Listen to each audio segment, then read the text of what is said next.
आणि आता आपण न्यूज टॉप 9 कडे वळूयात। सुरुवातीला मोठ्या टॉप 9 बातम्या। खासदार सुप्रिया सुळे आणि जितेंद्र आव्हाडांकडून संतोष देशमुखांच्या कुटुंबियांची सांत्वनपर भेट। सुप्रिया सुळेंसमोर देशमुख कुटुंबाच्या त्यांचे अश्रू अनावर झालेले आहेत आणि यावेळेला आव्हाड आणि बजरंग सोनवणे देखील उपस्थित होते।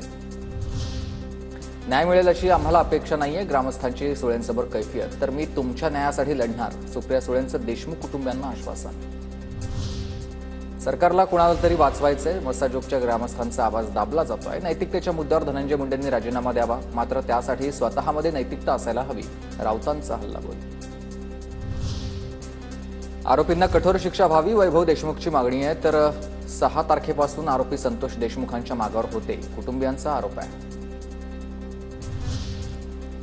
धनंजय देशमुख यांना सीआयडी कार्यालयासमोरच धमकी आलेली होती आणि देशमुख कुटुंबियांची सुप्रिया सुळेंसमोर ही माहिती आहे। आरोपी जामिनावर सुटले तर आमचा एकही माणूस जिवंत राहणार नाही, देशमुख कुटुंबियांना आक्रोश अनावर। पीआय महाजन आणि पीआय पाटील यांना सहआरोपी करा, पोलिसांना पळून जाण्यासाठी मदत करणाऱ्यांवर कारवाई करा, मस्साजोग ग्रामस्थांची मागणी आहे। माझ्या मुलाचा चेहरा देखील पाहू दिला नाही, एकट्या माणसाला बघून हत्या केली, संतोष देशमुखांच्या आईला अश्रू अनावर। तर मी तुमच्यासाठी लढणार, खासदार सुप्रिया सुळेंचं आश्वासन।